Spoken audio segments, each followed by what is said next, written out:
I was thinking the other day about a very specific type of exhaustion that almost nobody ever talks about out loud. And it is the exhaustion of being the strong friend. If you're watching this right now, there's a very high chance that in your family or in your friend group or even at your job, you're the rock. You're the guy that everybody else relies on when things go sideways. Think about it.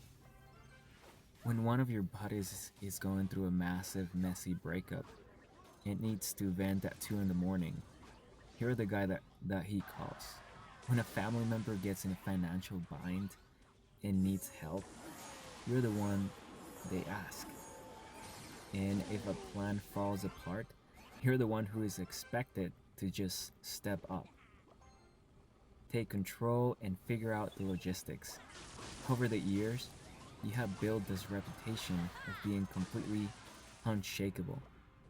You're the reliable friend, you give good advice, you don't panic, you just put your head down and handle it. And when you're younger, that actually feels like a massive compliment. It makes you feel respected. It makes you feel like you have a purpose, like you're the glue holding your circle together. But as you get older, you start to realize that being the rock, it's actually a trap. Because the defining characteristic of a rock is that it isn't allowed to break, it isn't allowed to bend, and it certainly isn't allowed to fall apart. You have spent so much time being the emotional shock absorber for everybody else's problems that you have accidentally trained the people in your life to believe that you don't have any problems of your own. You end up carrying this massive, invisible weight every single day. Your phone vibrates in your pocket, and instead of being excited to see who texted you, you feel this immediate pit in your stomach. Because you just know it is someone else bringing you another problem that you're going to have to solve for them. You want to help because you care about these people, but you're running on absolute empty. You're pouring from a cup that has been dry for months, maybe even years. And the deepest, most silent fear you carry is that if you actually let your guard down, if you finally admit that you're completely overwhelmed and you drop the ball, everything around you is going to completely collapse. Hardest part about being the person who holds everything together is the intense, quiet isolation that comes with it. There's an incredibly profound loneliness in being the person that everybody goes to for help. But having absolutely nobody to go to when you're the one who's drowning. I know there are guys watching this who know exactly what I'm talking about. You can have 50 people on your contact list. You can have a group chat that goes off all day long.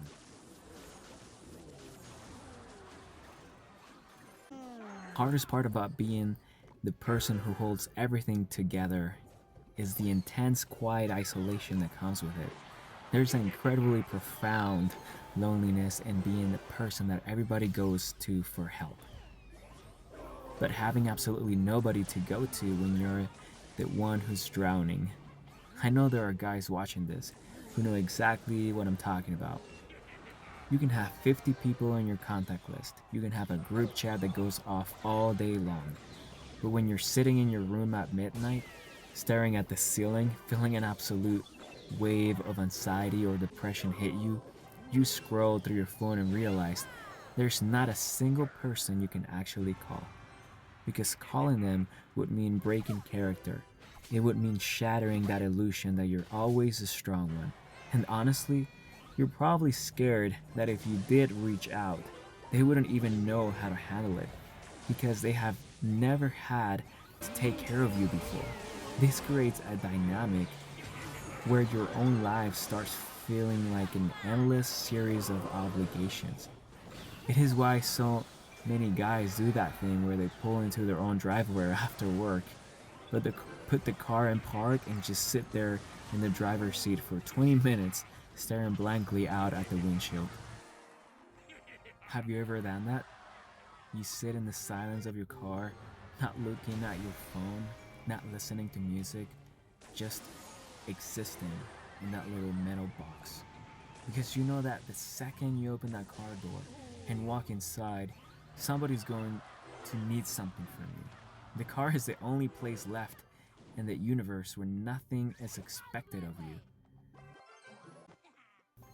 If everything I have been saying for the last few minutes hits a little too close to home, I need to give you a very harsh but very necessary reality check. It is not your job to save everybody at the cost of yourself. You're not a superhero and you're not a machine. You're literally just someone, and it is completely unsustainable to keep absorbing the stress, the drama, and the crisis of everybody in your inner circle while completely ignoring your own mental health. If you do not learn how to take the armor off, I promise you, you're eventually going to drown in it. You have to start giving yourself permission to just step down from the pedestal that they put you on. The next time your phone goes off and somebody brings you a crisis that isn't actually an emergency, you're allowed to just leave that text unread for a few hours. You're allowed to say, man, I'm really sorry you're dealing with that, but I just don't have the bandwidth to help right now. The world is not going to end because you drew a boundary. The people in your life are adults, and they need to learn how to fix their own flat tires and solve their own problems themselves. And more importantly, you have to start letting people see you when you're not okay. I know how terrifying it is to drop that mask. I know it feels like weakness to say I'm struggling, but true strength isn't about never breaking. It is about having the courage to admit when you need someone to lean on for a change. You have spent your entire life being a safe harbor for everybody else. You have absolutely earned the right to dock your own ship and let somebody else take the wheel for a minute. If you made it to the end of this video, I appreciate you hanging out with me.